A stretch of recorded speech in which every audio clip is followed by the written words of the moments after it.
Welcome back to our international talk show, Briggs on Books, where we have been talking to authors this week from all over the world, finding out about their books and also about their process. We know so many of our viewers are writing books and just trying to get to the spot where they're finished writing the book, and we're trying to get them ready, because once you finish writing a book, there's this other giant process you have to go through of getting it published. And my favorite type of guests are those who've done it, who wrote a book and got it published. And to that end, we're going to bring in our next guest, Danell teNyenhuis Black. You did it. Congratulations, Danell. Not only did you write a book, but you got it published. So that's a lot of big steps, isn't it? Mm-hmm. And by the way, Danell, here's your book cover, Suddenly. Tell us the full title. Suddenly, a widow's story of unexpected loss and healing. Yeah. Tell us a little bit about the book. Well, the book is the story of my husband, Patrick. In April 2016, we had been married for nearly 24 years. We're living our dream life, and he went out for an early morning bike ride and was hit and killed. So my world changed suddenly. That's the title of the book.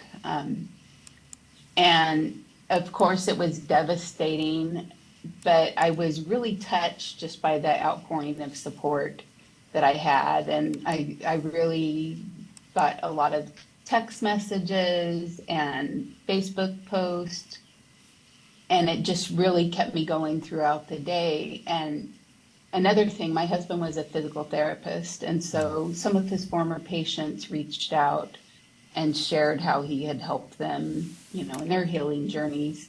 And it really inspired me to, help others. And I started by writing about it and blogging, which I started, within the first few months. And that was really a healing process for me. I just basically wrote what I was feeling. Mm-hmm. No serious editing or anything. And I received a lot of feedback from family that it was helpful to them, just to see how I was processing it. I also went back to school to become a licensed professional clinical counselor, which I did eventually. So I, went through the process of writing the blog, and then recently I decided to take all of those blog entries and turn them into a book with the help of a local publishing company, Ignite Press. So self-published with a hybrid publisher. So it's been, for me, a really healing experience. And along the way, I was able to read books from other widows, as well as blogs written by other widows. And that really helped me just to see that, they've been through the same thing and they were able to keep going. So I'm hoping that my story can inspire others and help them in their healing journey. Yeah, it sometimes strikes me that we prepare for everything in our life. We prepare to be parents by being parented. We prepare for our careers by going through college and education and through life. And then you hit this point where you lose somebody, and there's no preparation for that. People have no idea where to go and where to turn. Where does this book fit into that? Is this something that people who come across this great grief so suddenly can turn to for some guidance? Yeah, it does it basically talks through all of the process, from the funeral planning to going through his items and deciding, what to get rid of, is there any specific timeline? Towards the end, I start including articles I've written as a counselor. Mm-hmm. And so, from a counseling perspective, just suggestions on dealing with grief and loss. And, one of my goals is just to normalize grief. I think that it's such a scary topic. People tend to think, okay, I'm not going to mention it because then it'll be like it never happened. Or you'll hear, well, I don't want to remind you of it. And you can't remind me of it. It's on my mind. Yeah. every day. And so having people mention it actually makes me happy because it gives me a chance to talk about him and keeps his memory alive. Yeah, and that's something that just dawned on me while you were explaining that. I'm always thinking about, well, the grieving person who suffered the loss, but there's a lot of other grievers around. I don't know what to say or how to approach somebody who's lost someone like that. And you think, well, maybe I shouldn't mention it, but you think that's okay?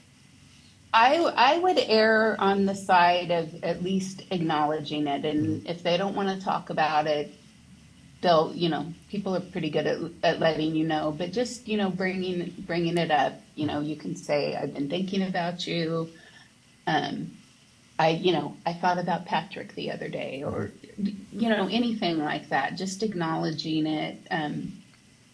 I know someone who lost a newborn and never brought him home from the hospital. And people forget that person has suffered a loss because they don't remember the person. They never met the person. And so just acknowledging it can be really healing for that person.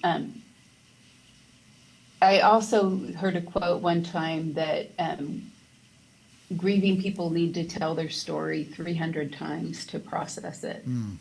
And I really believe that because it's helped me process it, blogging about it over the years and talking to people about it, and then going back through all of that to, compile my book and edit.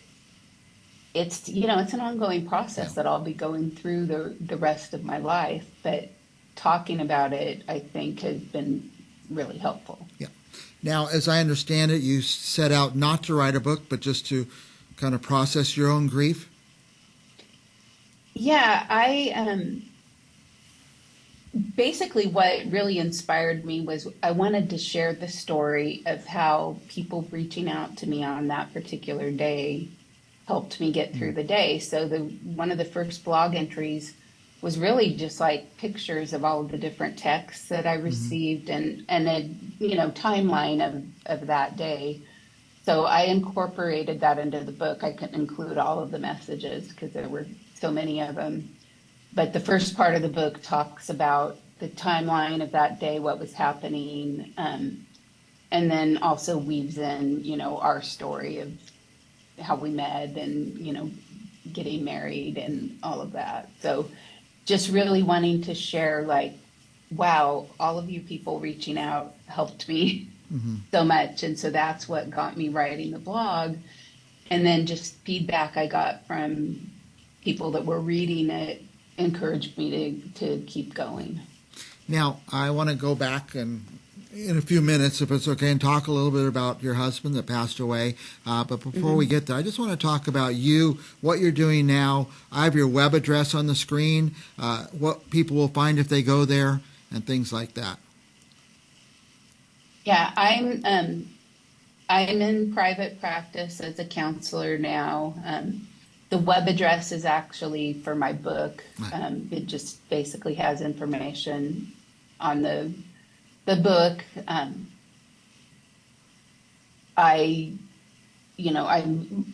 As a counselor, I specialize in trauma and grief, and I'm trained in eye movement desensitization reprocessing, which is a evidence-based treatment for trauma. So I use my experience and my training to work with individuals, and most people have been through some kind of trauma.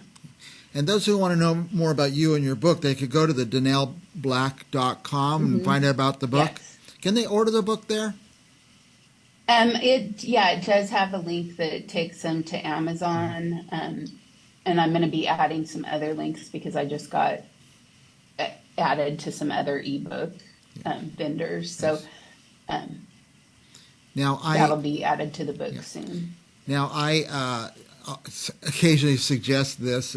If you're, for our viewers, if you go out and you're going to order this book, don't order one, order 5 of them. And it sounds like something that would be a really nice gift for somebody at just the right time. What do you think about that, Danell?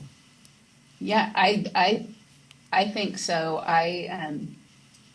There's an author, called Nancy Saltzman, and she has a book, Radical Survivor, that I had read before my husband died. She lost her husband and her two sons in a plane accident. And that book inspired me so much. It was such a touching story. And I read it again after I lost my husband. And she was kind of my role model. Because every day if I was having a hard time, I would think, well, Nancy lost everything and she kept going. Yeah. I still have my children. Yeah, amazing. And so, if I can touch anyone like that, that would be awesome. Now we have, I think, a video of your husband playing music. Before we go to that, I'm just going to ask you about your husband. I have some pictures of you and your husband, and I think maybe you and your kids. And you want to tell us anything about him? He just was, he was larger than life is a description I've heard other people use. He was a banjo player, and when we got married, he wasn't very good at it. I actually bought him banjo lessons as a wedding gift. Got pretty good over the years. And a week before he died 1 week after his 49th birthday, and we went to the Paul McCartney concert on his birthday. And I knew that after that he had been practicing some Beatles songs on his banjo, and the day that he died, I thought about that, and I went and looked on this computer I had just bought and was able to find this was one of the videos, and I really felt like it was a love song to the girls and I, and it actually played on the news that night because, it was a news story at the time. You mind if we play that video right now? Mm-hmm. Let's do that.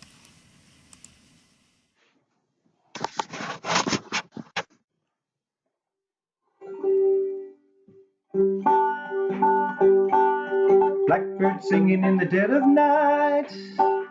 Take these broken wings and learn to fly. All your life, you were only waiting for this moment to arise. Blackbird singing in the dead of night. Take these sunken eyes and learn to see. All your life, you were only waiting for this moment to be free.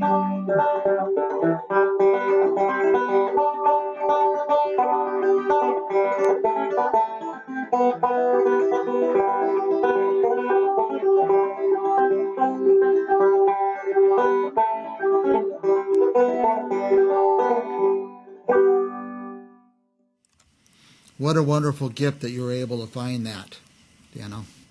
Yeah. Well, it's an inspiring story that you tackled the grief. I guess what I'm hearing from you is you never really get past it, but you learn to keep going. Yeah, exactly. Last thoughts for our viewers, Danell? Well, if you're local, on March 2nd, I'll be at a book barn from 1 to 3 in Clovis with copies of my book and signing them. Yeah, tell us the full date and time of that.